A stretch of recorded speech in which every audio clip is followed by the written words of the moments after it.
오늘 말씀의 제목은 반석 되신 하나님 찬양입니다. 시편 18편은 다윗의 인생을 압축한 그런 간증이라고 할 수 있습니다. 표제에 따르면 이 시는 여호와께서 다윗을 모든 원수의 손과 사울의 손에서 건져 주신 날에 그렇게 부른 노래라고 얘기하고 있습니다. 다윗은 목동이었고 전사였고 도망자였고 왕이었습니다. 그는 골리앗과 싸웠고 사울에게 쫓겼고 수많은 전쟁을 치렀습니다. 그 모든 시간 속에서 다윗이 발견한 한 가지 진리는 이겁니다. 나를 구원한 것은 내 힘이 아니라 하나님이셨다라고 하는 겁니다.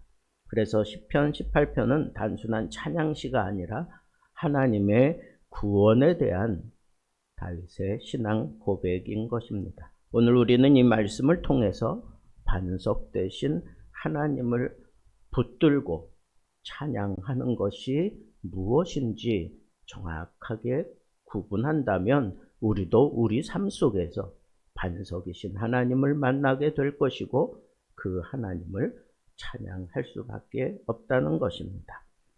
첫째로 하나님은 환난 중에 피할 반석이셨습니다. 1절부터 6절에 보면 다윗은 먼저 하나님을 향한 자기의 사랑 고백을 합니다. 나의 힘이신 여호와여 내가 주를 사랑하나이다. 성경에서 하나님께 사랑합니다라고 직접 고백한 사람은 많지 않습니다. 왜 다윗은 이렇게 고백할 수 있었을까요? 그것은 하나님이 실제로 자신을 살리셨기 때문이고 함께 하셨기 때문이고 이기게 하셨기 때문입니다. 그래서 그는 여호와는 나의 반석이요 요새여 나를 건지시는 이시다 라고 그렇게 고백하고 있습니다. 반석은 흔들리지 않는 기반이고 요새는 적의 공격을 막는 보호막이고 산성은 피난처입니다. 방패는 공격을 막아주는 도구고 다윗은 하나님을 설명하기 위해 가능한 모든 군사적 용어를 취하고 있습니다. 왜냐하면 하나님이 자신의 생명을 그 위급한 현장에서 철저하게 지켜주셨던 하나님이라고 인식하고 있기 때문인 것입니다. 우리도 마찬가지입니다. 사람은 평안할 때보다는 하나님을 의지하고 싶을 때 그때 바로 위급한 때고 어려운 때고 상당히 힘들 때입니다. 그러나 그 인생 가운데 하나님이 반석이 되어주시고 요새가 되어주시고 방패가 되어주셨던 그런 상황들을 몸으로 직접 부딪혀 만날 때 깨닫게 되는 거예요. 돈도 권력도 명예도 인맥도 나를 완전히 지켜주지 못했는데 하나님이 나의 진정한 안식이며 진정한 승리였구나라고 그렇게 고백하면서 하나님을 반석이라고 얘기하고 있는 겁니다. 내가 환난 중에 여호와께 아뢰며 다윗은 환난 속에서 하나님께 부르짖었습니다. 여러분, 하나님이 나의 진정한 도움이라고 하는 이 사실을 아는 사람은 환난 중에 하나님께 부르짖을 수밖에 없다는 겁니다.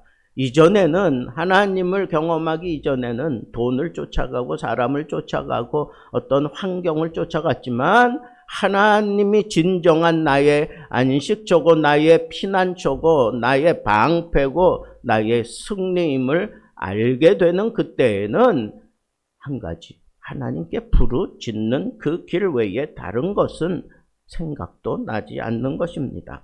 환난은 믿음을 무너뜨리는 것이 아니라 믿음의 대상을 부각시키는 겁니다. 어려울 때 내가 왜 이런 어려움을 당하는가 보다 나는 지금 누구를 의지하고 서 있는가 돌아봐야 진정한 반석을 만날 수 있는 기회가 열리는 것입니다. 두 번째로 하나님은 기도에 응답하시는 분이다 라고 하는 겁니다. 7절부터 19절에 보니까 이 부분은 매우 장엄합니다. 다윗은 하나님이 응답하시는 모습을 우주적인 언어로 표사합니다. 땅이 진동하고 산들이 흔들리고 하늘이 열립니다. 번개가 치고 우레가 울립니다. 하나님이 직접 내려오시는 것처럼 표현되고 있습니다. 이는 문자적 설명이 아니라 하나님의 능력을 강조하는 시적인 표현이지만 다윗이 전하고 싶은 메시지는 하나입니다. 뭐겠습니까? 하나님은 내 기도를 그냥 듣고만 계시는 분이 아니다라고 하는 거예요. 하나님이 내 상황에 따라 움직이시고 내 기도에 반응을 하시고 하나님이 직접 함께 하시며 역사하셨습니다. 그의 조그마한 일에도 개입하셨고, 여러분, 그렇다면 많은 성도들도 기도하면서 낙심하지 말아야 할 것이라고 저는 얘기하고 싶습니다. 하나님이 안 들으시는 것 같아. 하나님이 계신다면 어떻게 이 지경까지 올 수 있는가? 그럴 때 성경은 우리에게 분명히 얘기합니다. 기도는 결코 공중으로 사라지고 흩어지지 않습니다. 눈물의 기도도 한숨의 기도도 침묵 속의 기도도 하나님 앞에는 다 기록이 되는 겁니다. 유명한 조지 뮬러의 간증 가운데 이런 말을 했습니다. 하나님의 응답은 늦어질 수는 있지만 잊혀지는 법은 결코 없었다라고. 그렇습니다. 여러분, 우리의 기도는 하나님께 다 기록되는 거예요. 하나님의 마음에 다 새겨지는 겁니다. 다윗도 그것을 경험하고 있노라고 지금 주저리 얘기하고 있는 것입니다. 응답이 보이지 않아도 기도를 포기하지 맙시다. 기도는 하나님의 역사를 움직이는 통로이기 때문입니다. 셋째로, 하나님은 의로운 자를 붙드십니다.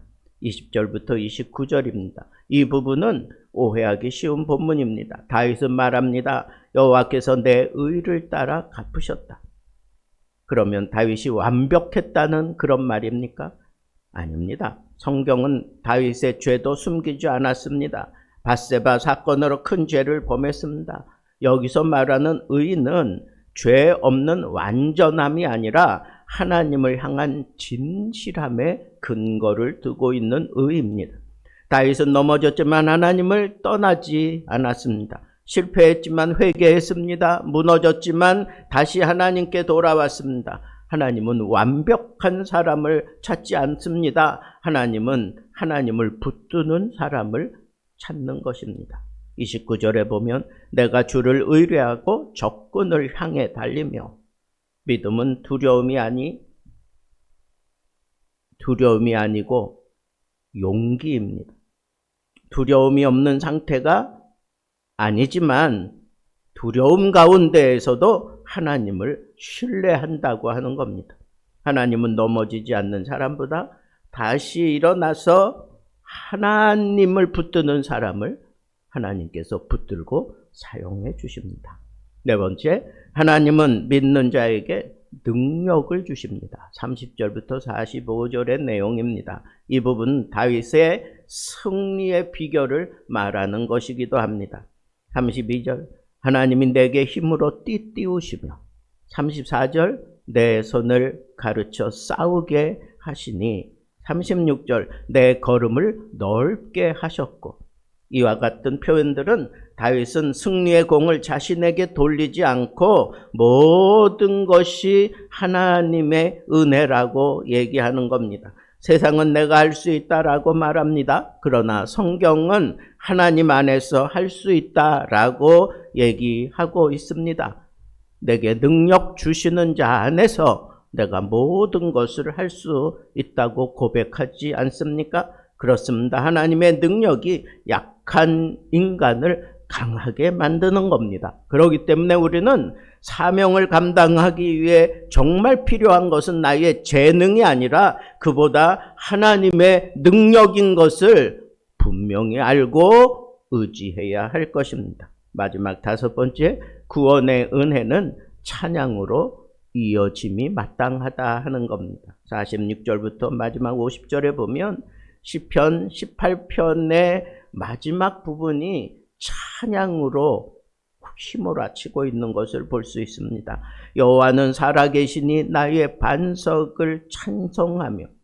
다윗은 승리를 얻고도 자신을 자랑하지 않습니다. 하나님을 높입니다. 많은 사람들이 축복은 원하지만 찬양은 잊어버리고 사는 것이 우리들의 적나라한 모습입니다. 응답받을 때는 기뻐하지만 응답하신 하나님께 영광 돌리는 삶으로 이어지지 않습니다. 그러나 다윗은 달랐습니다. 그의 인생의 마지막 결론을 이렇게 내립니다. 이 모든 것은 하나님이 하셨다. 하나님이 하셨다.